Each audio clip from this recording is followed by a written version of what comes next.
Hari ini 31 Mei 2024. Di penghujung bulan Mei ini Intan mau ajak teman-teman untuk flashback ke bulan Mei di tahun 1998, yang mana kita tahu semua itu bulan yang pahit dan masih abu-abu karena kasusnya itu belum jelas 100%.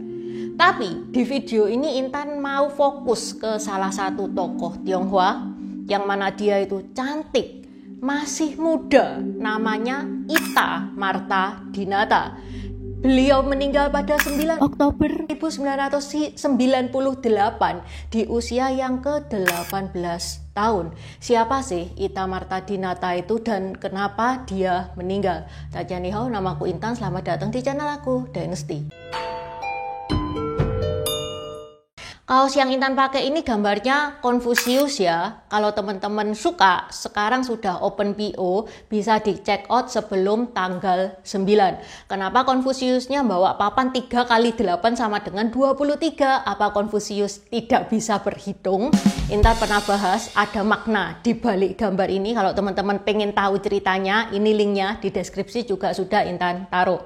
Selain gambar Confucius, ada juga gambar tokoh-tokoh Tiongkok lainnya seperti Hakim Pao Kerasakti, Kaisar pertama Tiongkok Qin Shi Huang. Tokoh samkoknya juga lengkap seperti Guan Yu, Zhuge Liang, Zhao Zhenglong, Huang Zhong, 3 bersaudara, 5 jenderal macan, sampai antagonisnya Cao Cao dan Liu Bu juga ada. Available di Tokped sama Shopee. Linknya ada di deskripsi. Okay, let's start! Beberapa YouTuber sudah ikut bersuara ya. Oke dah, ini gilirannya Intan untuk bersuara. Meskipun aslinya untuk ngebahas ini Intan ya ada takut-takutnya guys. Ini kasusnya kan masih misteri ya. Siapa tahu kalau banyak yang bersuara, meskipun ini kasus lama bisa dibuka lagi. Seperti kasusnya Vina yang 8 tahun tenggelam, sekarang dibuka lagi kan. Sudah ketangkep malahan Peggy-nya. Disclaimer sebentar ya guys ya, Intan di sini tidak ada maksud untuk membuka luka lama. Intan tahu banyak korban yang masih hidup dan siapa tahu juga nonton video ini banyak yang trauma juga. Intan paham banget. Intan juga tidak bermaksud untuk menyudutkan ras tertentu karena meskipun korban-korbannya kebanyakan etnis Tionghoa ya, ada juga teman-teman kita yang non Tionghoa yang ikut membantu menyelamatkan teman-teman kita yang Tionghoa yang Intan juga ceritakan di video ini. Jadi peristiwa Mei kemarin itu bukan karena kesalahan dari ras tertentu. Beneran harapannya Intan, meskipun kemungkinannya kecil, apabila ada dalang di balik kejadian ini, kita pengen tahu dong siapa dia, masih hidup atau enggak. Andai kata masih hidup, ya kita pengennya dihukum, bener nggak? Dan semoga kedepannya tidak ada lagi kejadian seperti ini. Sebelum masuk ke Ita Marta Dinata, sekilas Intan kasih tahu dulu latar belakang peristiwa Mei 1998.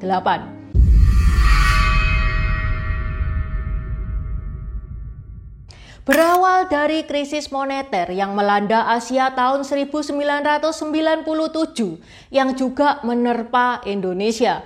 Ini kalau teman-teman lihat ya, pada 2 Januari 1997, 1 USD itu setara 2.000 rupiah.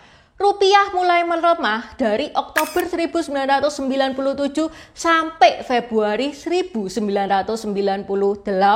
Di Februari 1998 kalau teman-teman lihat ini sudah mencapai angka 14.000. Akibatnya apa? Banyak bisnis besar yang kolab. Bisnis besar itu guys, itu kan banyak ya yang utang bank. Sedangkan utang bank itu kursnya dolar. Kalau naik 7 kali lipat gitu ya lumayan sesek bayarnya.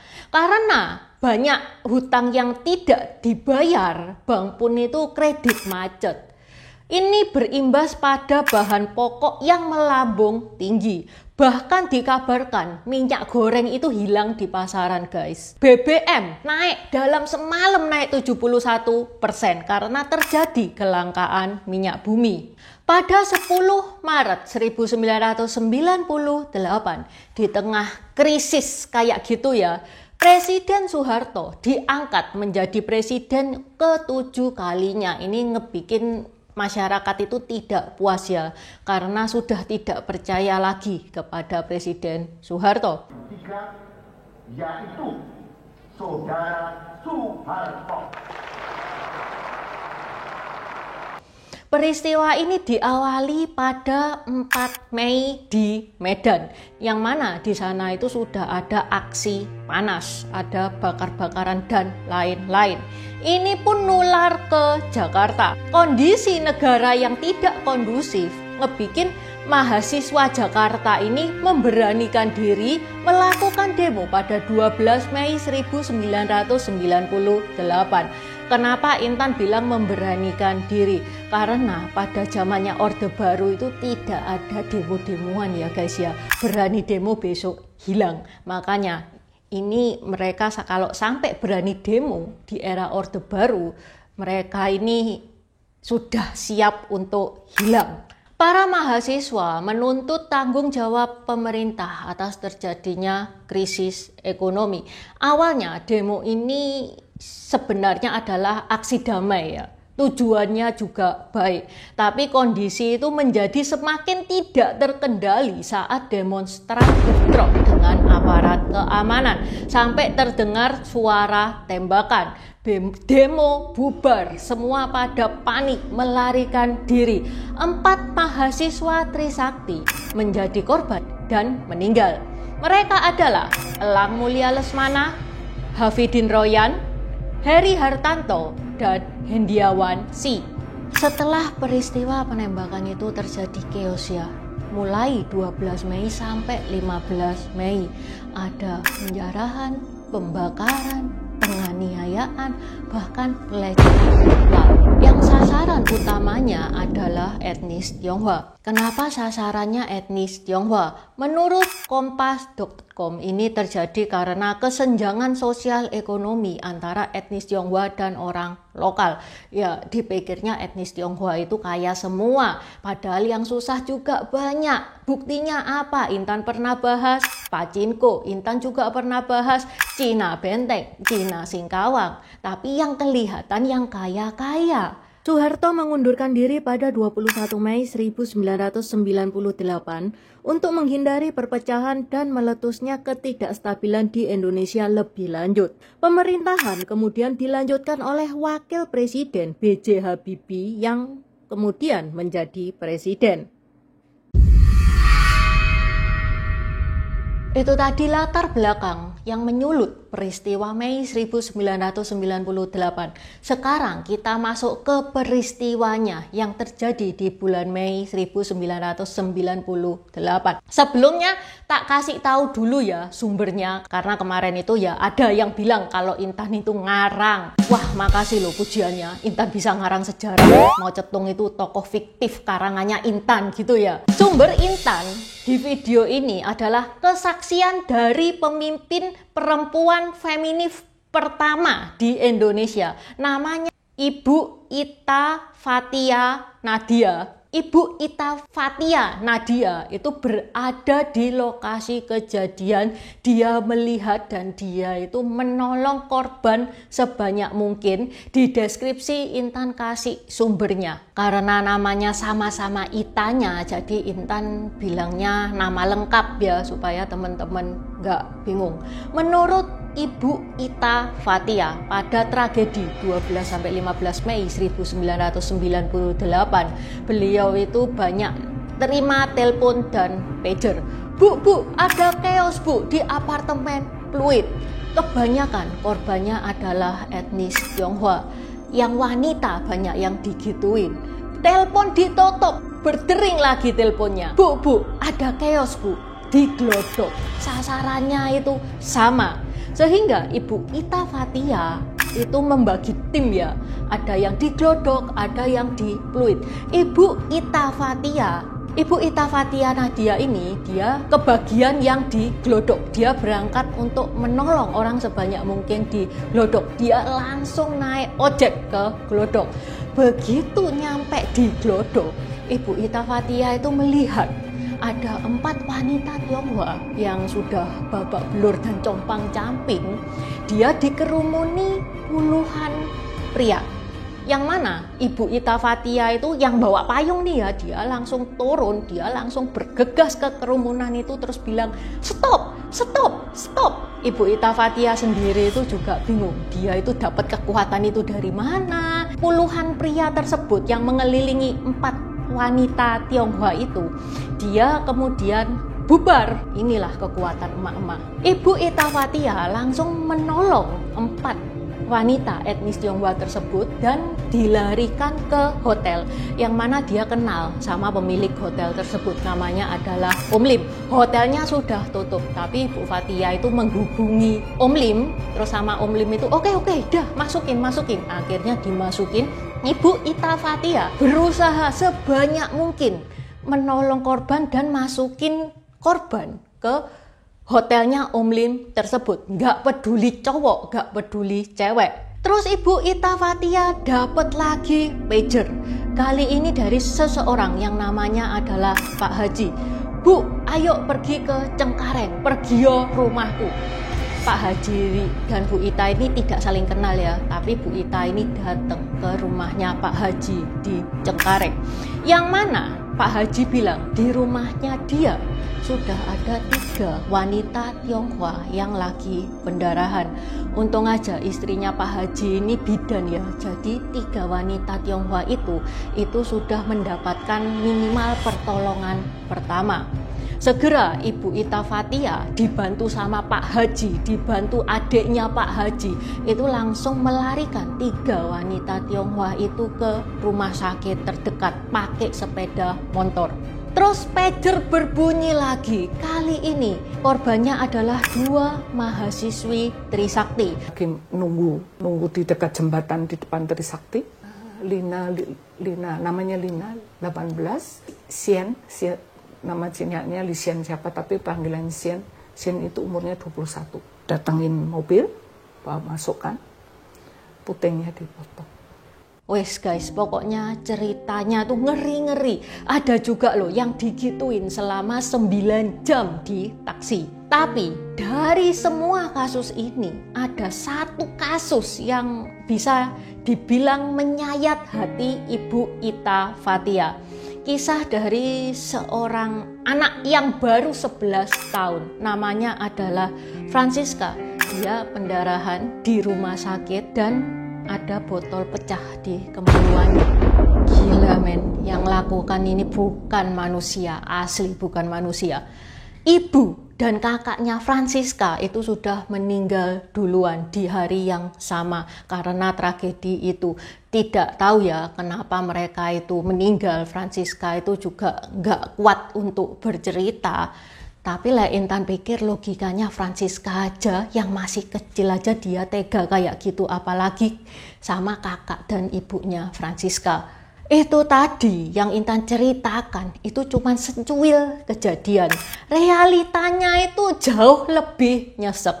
Menurut Ibu Ita Fathia, total korban yang cewek doang nih ya ada 165 korban. Oleh para pelaku yang sampai saat ini tidak pernah diungkap oleh negara. Ada 165 perempuan etnis Tionghoa yang diperkosa pada Mei 1998.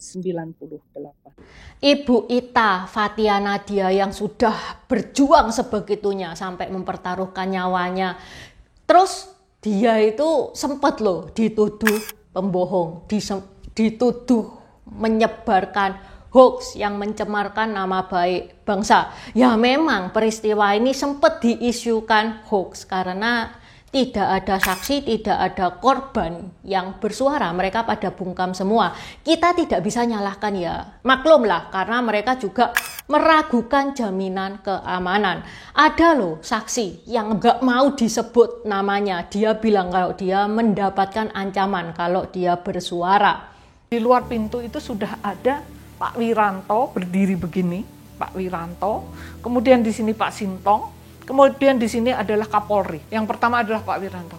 Kamu berbohong ya, mengumumkan kejadian-kejadian perkosaan yang itu tidak terjadi dan memperburuk nama bangsa Indonesia. Itu Pak Wiranto begini, langsung ini, saya tidak berbohong dan saya melaporkan kejadian yang terjadi apa adanya. Saya tidak punya intensi untuk memperburuk nama bangsa Indonesia. Saya tidak berbohong. Oke, sekarang kita masuk ke tokoh utamanya, Ita Marta Dinata. Wanita cantik, masih muda, 18 tahun, masih kelas 3 SMA. Dia ikut dalam tim pencari fakta yang tadi Intan bahas, tim pencari fakta yang dibentuk sama B.J. Habibie itu. Ita Marta Dinata ini, dia itu salah satu korban peristiwa Mei 1998 yang mana kesuciannya itu direnggut secara paksa pada peristiwa tersebut. Di antara sekian banyak korban, tidak ada yang mau speak up. Entah karena dapat ancaman atau malu, itu kan termasuk peristiwa yang memalukan nih ya. Tapi Ita Marta Dinata mau speak up, bahkan menunjukkan wajahnya. Dia seberani itu. Ita Marta Dinata, dia mau berjuang bukan untuk dirinya sendiri, tapi juga berjuang untuk para korban. Dia kepengen keadilan ini ditegakkan. Ita Marta Dinata sudah dipersiapkan oleh Ibu Ita Fathia Nadia untuk bersaksi di PBB bulan Oktober 1998. Sudah ada tiket, sudah ada visa, tinggal berangkat ke New York untuk menceritakan pengalaman yang dia alami di peristiwa Mei. Tapi seminggu sebelum Ita Marta Dinata terbang, Ibu Ita Fathia Nadia itu menerima telepon bahwa Ita Marta Dinata sudah menghembuskan nafas yang terakhir. Ibu Ita Fathia gercep datang ke rumah Ita Marta Dinata dan dia melihat tubuh Ita Marta Dinata yang penuh lebam, penuh luka, leher juga hampir putus, plus ini yang keterlaluan ya guys ya. Ada tongkat dimasukin. Polisi sudah nangkep pelakunya. Nama pelakunya adalah Suryadi. Yang mana kata pelakunya dia itu mau rampok rumahnya Ita, ketahuan Ita, makanya dia ngabisin nyawanya Ita. Dan polisi menyimpulkan bahwa kematian Ita itu adalah tindak kriminal biasa yang dilakukan oleh pecandu. Padahal bilangnya ngerampok guys, tapi perhiasannya Ita setelah dicek itu lengkap. Ibu Ita Fathia Nadia tidak percaya bahwa ini tindakan kriminal biasa. Kalau teman-teman gimana? Percaya nggak? Setelah kejadian Ita Marta Dinata, imbasnya ya nggak ada yang berani speak up dong. Padahal kalau kasusnya itu sudah ditangani sama PBB, wah pasti tuntas, nggak pakai lama, sudah ketemu semua tuh. Karena kasusnya nggak nyampe PBB, ya akibatnya sampai sekarang masih abu-abu. Menurut Kompasiana, beberapa bulan setelah Ita meninggal, ada rekan satu tim Ita di tim pencari fakta. Namanya Bernardinus Realino Norma Irawan yang juga meninggal karena ditembak di halaman depan kampusnya Atmajaya pada 13 November 1998. Ya sudah, kasusnya sama, hilang. Intan mikir kasusnya Vina 8 tahun itu kan dibuka lagi nih ya. Kasus ini itu kan skalanya jauh lebih gede. Semoga bisa dibuka ya guys ya. Setuju nggak teman-teman kalau kasus ini dibuka lagi? Yuk tulis di kolom komentar. Terima kasih sudah menonton. Buat subscriber baru, selamat datang. Terima kasih sudah menonton videonya Intan sampai habis. Intan sarankan buat teman-teman yang baru bergabung untuk nonton videonya Intan tentang pergantian dari dynasty ke dynasty. Ini nih videonya. Di deskripsi juga sudah Intan taruh. Karena di video pergantian dynasty itu adalah basic dari semua videonya Intan. Itu yang pertama. Yang kedua, video pergantian dari dynasty ke dynasty ini bakal sangat membantu teman-teman kalau misalkan teman-teman itu nonton film-film Tiongkok yang kuno-kuno itu bakal sangat membantu banget. Karena film-film Tiongkok itu nggak menceritakan secara jelas background kayak gimana. Terima kasih udah nonton channel ini sampai habis. Dukung aku terus berkarya dengan klik subscribe dan bunyikan lonceng di bawah ya guys.